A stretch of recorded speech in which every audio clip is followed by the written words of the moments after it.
Saya harus memperkenalkan dulu nih kepada netizen yang anak milenial, mungkin banyak yang lupa, jadi saya ingatkan.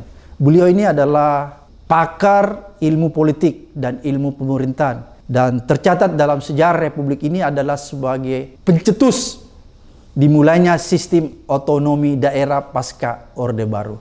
Saya langsung memperkenalkan beliau, Profesor Rias Rasyid, MA, PhD. Assalamualaikum, Prof. Waalaikumsalam. Prof, ini kan menarik seperti tadi Prof katakan bahwa pemilu ini kan betul-betul curang ya, sehingga menghasilkan orang yang tanda petik mungkin belum diumumkan, tapi kita sudah lihat bahwa ada Pak Prabowo dan Gibran yang akan memenangkan dengan hasil pemilu yang sebenarnya pantas dipertanyakan kan, pantas digugat dan ditolak. Konsekuensinya Prof, kalau misalnya pemimpin yang dihasilkan dari pemilu yang syarat dengan kecurangan, apa yang bakalan terjadi terhadap Republik ini? Ya, jadinya nanti pemimpin tidak punya basis moral. Ya, secara politik, etika, tidak punya legitimasi. Kalau saya jadi Pak Prabowo, Pak, saya tidak mau jadi korban dari permainan ini. Kenapa, Prof? Ini kan sudah jelas-jelas dibuka mengenai kecurangan. Ya, masa Anda mau menang dari satu pilpres yang dinyatakan curang, atau yang dianggap curang oleh publik? Anda tidak punya landasan moral untuk memimpin. Gitu loh. Pak Prabowo harus jujur pada dirinya sendiri dan jujur kepada rakyat. Beliau harus mengatakan kepada rakyat, saya tidak mau menjadi presiden dari hasil pemilihan yang curang.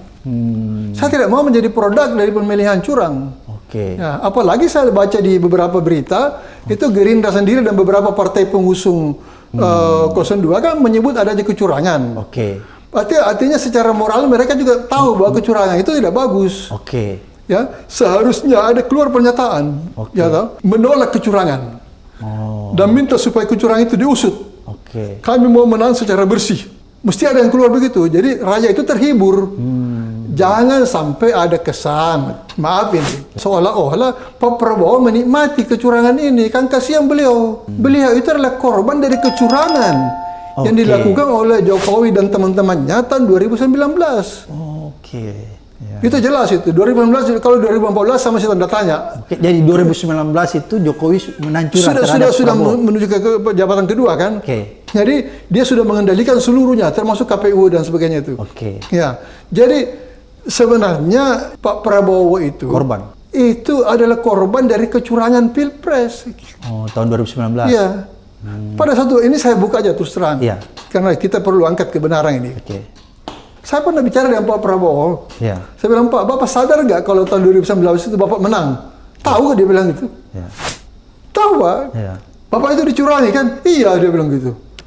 Saya tidak mau lanjutkan pembicaraan, tapi intinya begitu. Jadi Pak Prabowo itu bukan tidak tahu kalau dia itu dicurangi tahun 2019. Dia paham ya? Paham.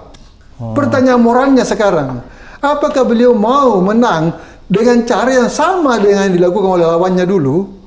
Yaitu curang. Tidak elok lah. Tidak elegan ya? Ya, apalagi ini manusia ini kan terbatas umurnya Pak Abraham. Sudah 70 kita ini sudah 70-an semua kita ini. Sebentar lagi harus melapor kepada pencipta kita ini kan. Bagaimana bisa di ujung jalan kita berkompromi dengan kejahatan? Justru di waktu-waktu ini sekarang kita mesti bertobat setiap hari untuk mempersiapkan diri gitu loh. Bukan masuk lagi dalam perangkap kejahatan. Jadi saya menghimbau, harus Pak Prabowo mengeluarkan pernyataan, saya tidak mau menang melalui kecurangan. Sekarang terbukti kecurangan itu tidak bisa dihindari, Pak. Fakta sudah diangkat semua. Sisa disusun aja, Pak. Sisa disusun jenisnya dan sektor-sektornya. Kan ini komprehensif.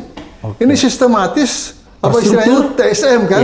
Terstruktur, sistematis dan masif. Dan ini tidak dilakukan oleh Pak Prabowo.